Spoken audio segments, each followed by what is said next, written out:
That's for losers, man. I don't get involved in that stuff. But Angel Rashad Milligan rolling out. That's a good question. Brandon, Yeah, you want one quick question? we can't ask Rashad questions. Hey, Rashad. Hey, you. Come here. Let me tell you something. All right. You saw the title. Angel Reese cares about basketball. Why do you need white man paperwork? Lord have mercy. Lord have mercy. I know it's hard to believe. I know it's hard to believe. Angel Reese cares about basketball. What are we talking about here? See, here's the thing. Here's one of the mistakes that I made in the past, right? And I learned early on, like with these things, you know, they could go one or two ways, right? You get some clout, you get some fame, and things can go right. Things can go left quickly.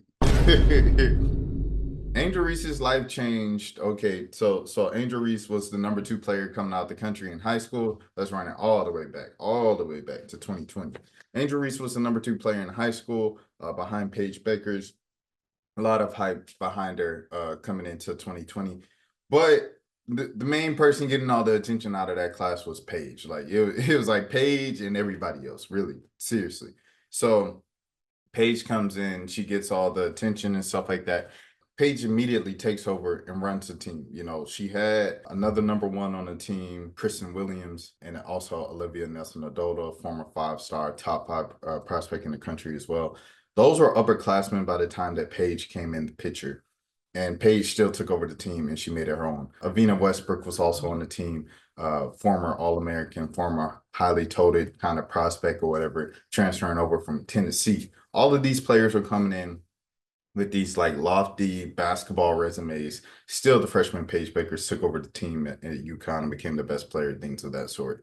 Angel Reese, meanwhile, was on the team that was already pretty much established over there in Maryland, her hometown team. And you had Diamond Miller and Ashley Wusu. They already had their 1-2 punch going on. Angel was kind of just like an addition to that, along with people like Mimi Collins. I'm not sure if Mimi Collins was already on the team at that point, but Mimi Collins and other vets like that in the front court.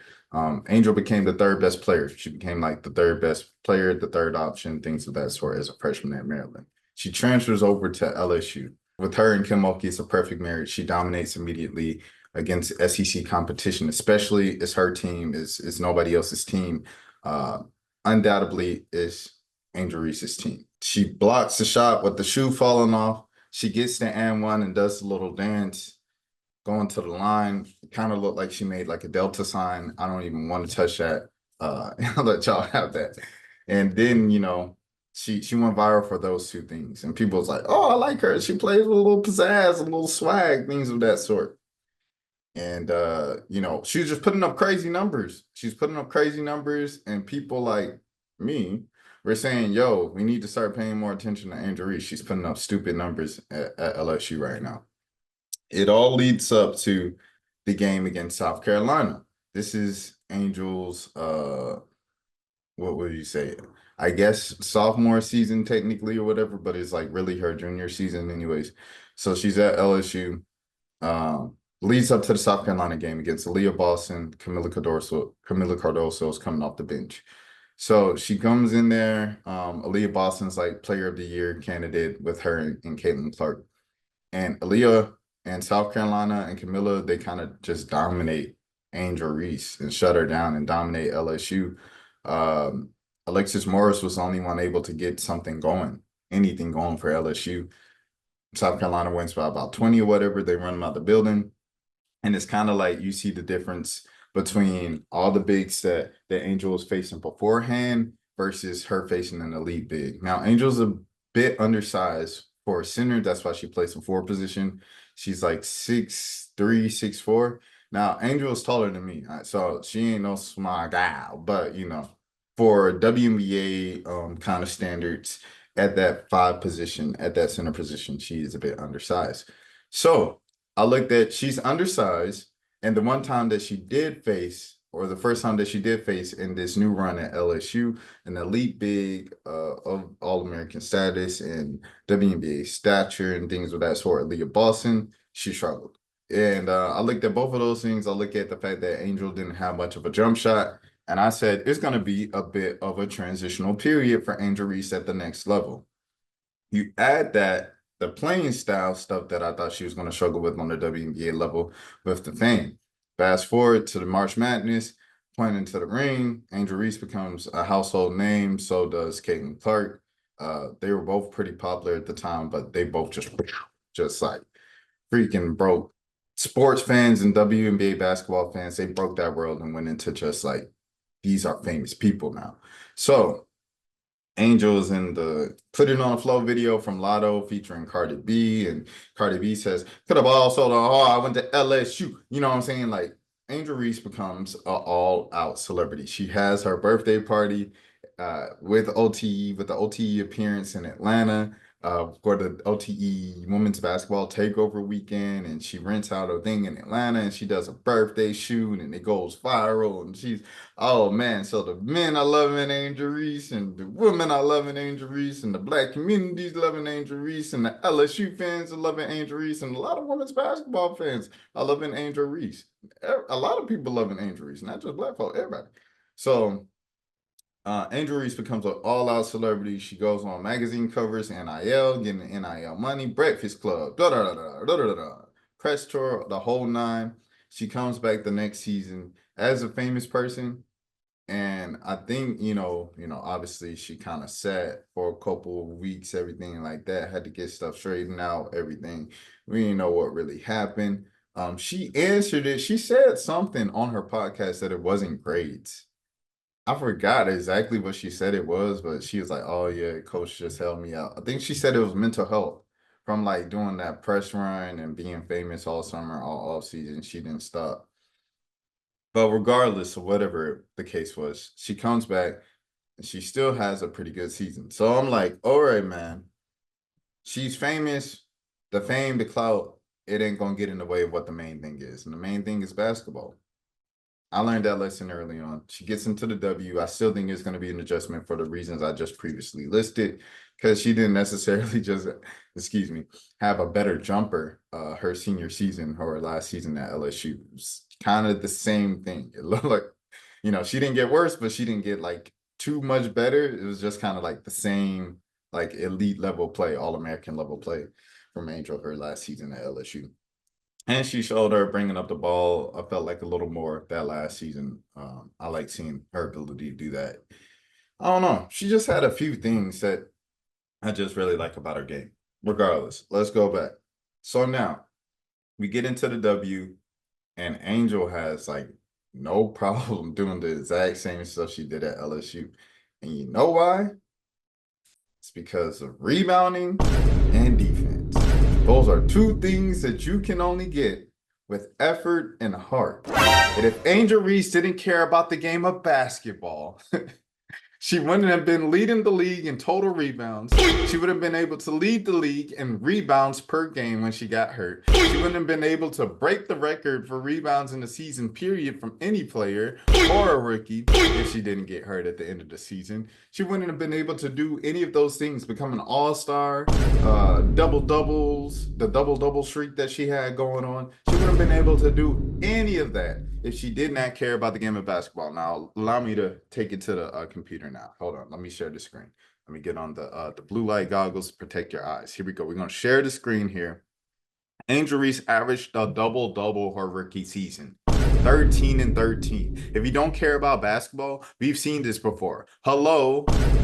As soon as he got famous, it started in LSU. He wasn't going to practice. He felt entitled because he was the number one player in the nation. He was going number one in the draft. He doesn't need to work on a jump shot.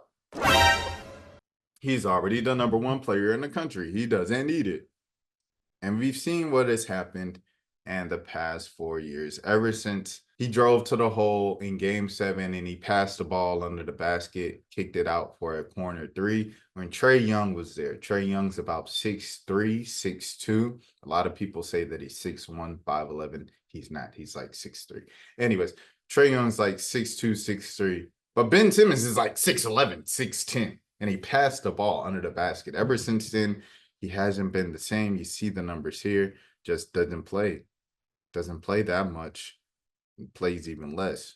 And now it's like, they're like, oh yeah, Ben Simmons. He had 11 points, 5 assists, 7 assists, and 5 rebounds. Ben Simmons used to average triple doubles. He used to be an all-star. It used to be a dynamic duo of him and Joel Embiid. And now people celebrate when he has 11 points, 7 rebounds, 5 assists. Ben Simmons is someone who you see the effort, the lack of heart, the lack of love for the game. I'm just playing basketball because I was talented at it as it growing up, and I'm tall. It's the thing I know how to do to make money. He started dating Tinashe. He started dating Maya Jama and all that, and he started becoming a celebrity. That's an example of somebody who you can tell didn't really care for the game or love the game that much with an immense amount of talent coming in. Staying in the continent of Australia. Liz, man.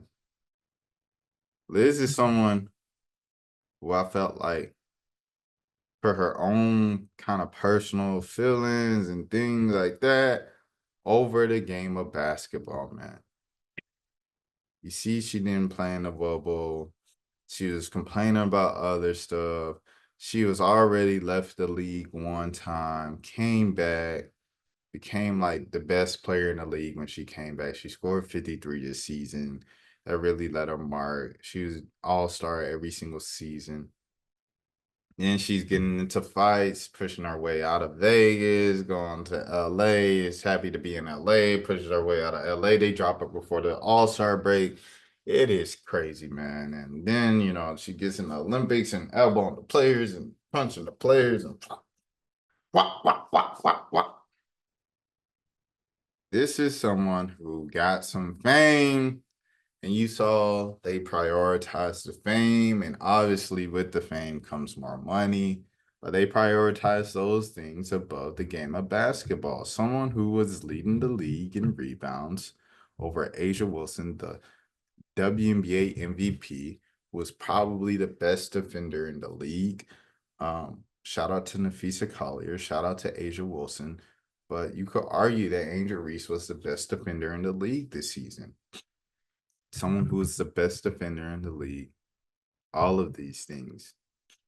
A WNBA All-Star in her first season, you can't say she doesn't care about basketball. Now, if said player has a podcast and they are if they are relevant in pop culture and they're like 22, 23 years old, and they're a woman and they're a feminine presenting woman, their main interest for a podcast isn't going to be the JJ Redick podcast. Newsflash. Asia Wilson and Nafisa Collier had a podcast a couple years ago. I was old enough to remember. That was like 2 years ago. Wasn't that long ago. Their podcast was not. If the man comes up here and I go and split dirt and go and cut into the zone and you penetrate the defense and you drop it off to the dunker spot, like that wasn't their podcast.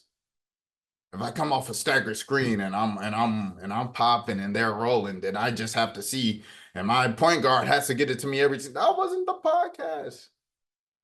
The podcast was like, hey girl, you see I'm selling candles now? Why is it an issue that human beings at the age of 22, 23 have interests outside of their jobs, of their professions? Yes, Kobe Bryant was a bad man. Kobe Bryant also wrote children's books. Kobe Bryant also, in the prime of his career, dropped a rap album.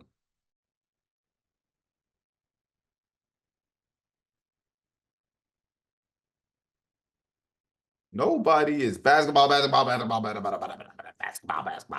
all the time. That's just not realistic. Woo. Just geez, Willikers, someone has an interest outside of their job, out of their profession. That's all Angel Reese is showing. She's showing her range that she's a popular pop culture relevant figure, especially within the Black community, and she's playing into it, and she's showing that, and she's showing how she cares about Lotto, she cares about who Mariah the Scientist is, and she cares about What is Taylor? Not Taylor Swift, but it's Travis Kelsey X thinks at a time like this. As a black woman that gets bullied online, I get bullied online. How does she handle it? What does Cheryl Swoops think about getting bullied online by women's basketball fans that didn't even know who Cheryl Swoops was, one of the most iconic players in the game's history? Think about getting bullied by the community that she should be embraced by and loved on, etc., etc. What does Dwayne Wade think as a man who came from Chicago and now owns the team partially that I'm the face of? What does he think about the game of basketball? How can I get better? How can I, as an undersized player at their position who became an All of Famer and overconquered, how can I learn from him? And what are some things that I could pick up from him on how he moved and how he became a celebrity and somewhat of a symbol in the league for NBA players and married Gabrielle Union, got into a celebrity relationship and still kept the main thing to win 3 championships, had off the court drama with a child outside of his marriage, and still kept the main thing to be a 3-time NBA champion, to become a Hall of Fame basketball player, a consistent all-star throughout his career. What can I learn from a guy like that? What can I learn from Glorilla, just one of my favorite artists now, who came from living in a 1-bedroom apartment with 9 children or 9 cousins and so, sleeping on air mattresses, and a person who just a couple years ago, and the music video that changed her life, looked much different than she looks now, post money. What can I learn from someone who is grateful or who shot up and his life changed like this? And even after coming up, had allegations of falling off and still came back up. What can I learn from someone as resilient as that, who has lyrics encouraging you to press on and keep going? What can I learn from Glorilla? Oh my gosh. Imagine that. A 22-year-old cares about those type of things. That is on her phone all the time. She says she don't watch TV. She just be on the phone all day, every day. She gets home, she just be in the bed, on the phone, on the couch, on the phone, in the kitchen, on the phone, TikTok, Twitter, Instagram, all of the things. She's just talking about the things that she's interested in outside of her job. Sometimes when you get home, I don't know about y'all, y'all could love y'all job, y'all could love y'all profession. I love what I do. I work in my passion field. When I'm kicking it with some old friends, or when I'm kicking it with friends, period, the last thing I want to be talking about sometimes is my job. Sometimes I just want to talk about, you know what I'm saying? Whatever is fun, whatever is cool, whatever is this and that. I don't want to talk about events. I don't want to talk about interviews. I don't want to talk about my story. I don't want to talk about the thing that I cover all the time. Sometimes I just want to chill, bro.